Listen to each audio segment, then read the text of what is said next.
আজ জুলাই জাদুঘরে গিয়েছিলাম। আমার কাছে এটা কোনো সাধারণ জাদুঘর নয়, এটা এক জীবন্ত ইতিহাস। এখানে প্রতিটি কষ্ট আজও তাজা, স্মৃতিগুলো তাজা, আর অনুভূতিটাও এতটাই রক্তক্ষরণের। কত রক্ত, কত আত্মত্যাগ, কত খুন আর কত নিপীড়ন লুকিয়ে আছে এই জুলাই আর বিগত 17 বছরের পাতায়। তবে সমস্ত অন্যায়ের শেষে বিজয় আমাদের এই বাংলাদেশের।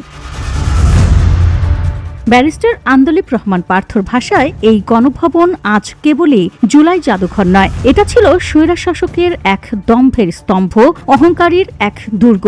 এখান থেকেই আঁকা হতো হাজারো খুন, গুম, দেশ লুট আর অপমানের নীল নকশা। কিন্তু ইতিহাসের শিক্ষা একটাই, আল্লাহর জমিনে দম্ভের সাথে হেঁটে কেউ পার পায়নি। কুরআনের সেই চিরোত্তম বাণী আজও সত্য। নিশ্চয়ই তুমি কখনো জমিন ভেদ করে যেতে পারবে না, আর না পারবে আকাশ বির্ণিত করে উপরে উঠতে। নিশ্চয়ই আল্লাহ কোনো দম্ভকারীকে পছন্দ করেন না।